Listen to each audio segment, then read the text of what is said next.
ভারতের তেলাপোকা পার্টি আবারও হুঙ্কার দিয়েছে। তারা আজকে বলেছে যে আর কিছুদিনের মধ্যে আবারও তারা আন্দোলন শুরু করবে। যদি না আগামী দুদিনের মধ্যে সরকার এবং তেলাপোকা পার্টির মধ্যে মানে হলো ককরোচ জনতা পার্টি সিজেপির মধ্যে যে আলোচনা হয়েছে সেখানে সিদ্ধান্ত কয়েকটি হয়েছে। এর মধ্যে অন্যতম সিদ্ধান্ত ছিল যে যারা আন্দোলন করেছিল তাদের বিরুদ্ধে কোনো ধরনের আইনানুগ ব্যবস্থা নেওয়া হবে না এবং যাদের বিরুদ্ধে নেওয়া হয়েছে অলরেডি, যাদের বিরুদ্ধে চার্জশিট দেওয়া হয়েছে তাদের সব চার্জশিট তুলে নেওয়া হবে এবং আইনানুগ যত ব্যবস্থা নেওয়া হচ্ছে সেগুলিকে প্রত্যাহার করে তাদেরকে স্বাভাবিক করা হবে। কিন্তু গত দুদিন যাবৎ পশ্চিমবঙ্গে বিশেষ করে অনেক অত্যাচার চলছে।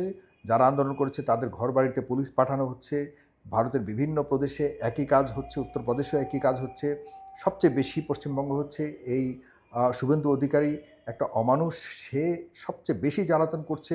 বিশেষ করে যারা তৃণমূল কংগ্রেসের পক্ষ থেকে বামপন্থীদেরকে সবচেয়ে বেশি জ্বালাতন করছে এই শুভেন্দু অধিকারী, যে কারণে তারা আজকে সিজেপির নেতারা মানে ককরোচ জনতা পার্টির নেতারা হুঙ্কার দিয়েছে যে আমরা আবারও আন্দোলন শুরু করব, কারণ তোমরা কথা রাখুনি, ইতিমধ্যে তোমরা লঙ্ঘন করেছো। আর সারা ভারত জুড়ে যেটি হয়েছে যে আমাদের নরেন্দ্র মোদী সাহেব যে বক্তব্য দিয়েছে সেই বক্তব্যের মধ্যে ডিয়ার মানে ফ্রেন্ডস বলে যে শুরু করেছিল, আপনাদের মনে মনে থাকবার কথা, অনেক বিশাল একটি ভিডিও হয়েছে, এক ঐতিহাসিক একটি অবস্থা তৈরি হয়েছে, কারণ তার এই ভিডিও অনেক ভিউ হয়েছে, লক্ষ কোটি কোটি মানুষ দেখেছে।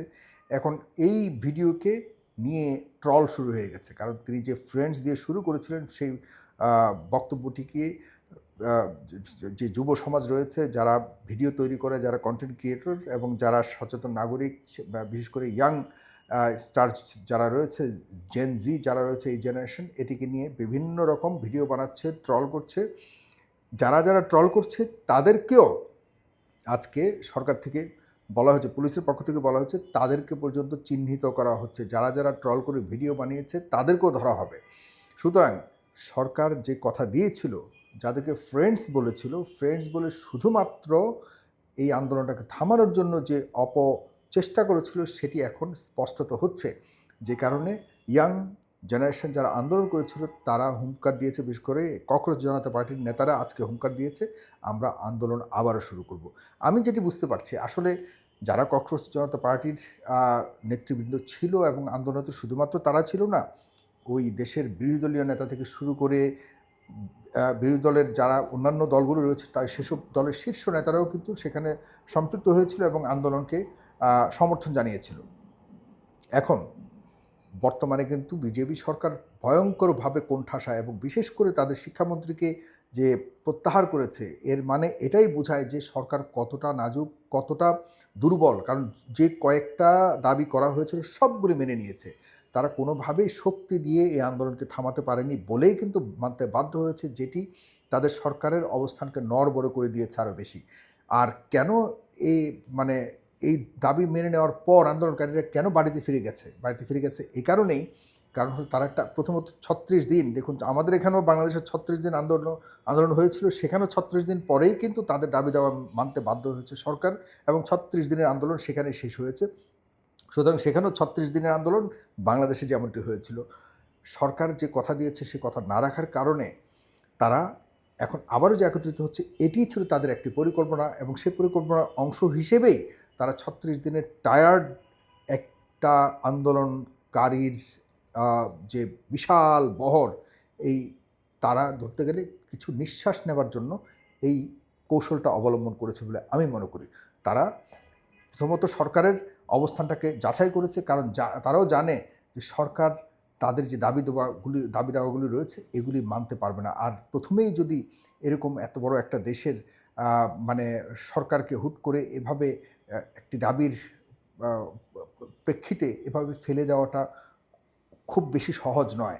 আরও বেশি জনসম্পৃক্ততার জন্যই কিন্তু তারা এই কয়েকটি দাবির উপর ভিত্তি করে সরকারকে একটা সহজ এক্সিট দিয়েছে, শুধু খুবই সহজ একটা এক্সিট দিয়েছে যে শিক্ষামন্ত্রীকে পদত্যাগ করতে হবে, এবং সেটি করেছে। আরও কয়েকটি পয়েন্টস যেগুলি ছিল সেগুলো কিন্তু তারা রেখেছে, কিন্তু কথা রাখছে না। আমার কাছে যেটি মনে হচ্ছে আবারও পুনরায় আরও বেশি শক্তিশালী, আরও শক্তির সাথে এই ককরোচ জনতা পার্টি পরের বার যাতে আরও বৃহৎ পরিসরে আন্দোলন করতে পারে সেজন্যই তারা কিছু বিশ্রামের জন্য আন্দোলনটা থামিয়েছে। এখন তারা কিন্তু রাজনীতিতে সরাসরি না নামলেও এই আন্দোলনের মাধ্যমে ভারতের মূল কাঠামোগত একটি পরিবর্তনের জন্য তারা কিন্তু তাদেরকে প্রশ্ন করেছিল সাংবাদিকদের পক্ষ থেকে, তারা যে বলেছিল যে আপনাদের পরবর্তী পদক্ষেপ কী, এই সিজেপির নেতারা বলেছিল কিন্তু যে এটি তো মাত্র শুরু, আমাদের সামনের দিকে আরও অনেক পথ এগিয়ে যেতে হবে। সুতরাং আজকে যে কথাগুলো শুনলাম তাদের স্টেটমেন্ট, তাতে বোঝা যাচ্ছে তারা এখন শুধুমাত্র কোনো না কোনো অজুহাত পেলেই আবারও তারা রাজপথে নামবে, এবং এই রাজপথে নামাটা খুব বেশি ভালো হবে না বলে আমার কাছে মনে হচ্ছে।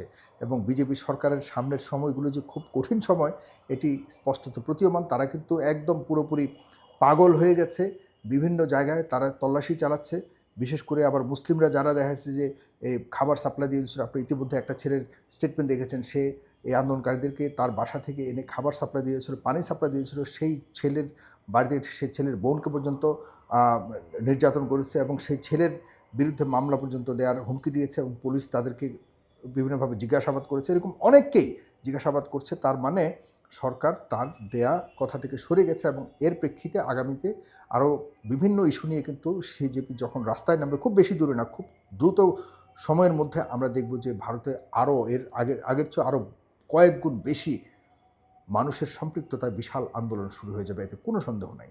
ধন্যবাদ, ভালো থাকুন সবাই, সালাম।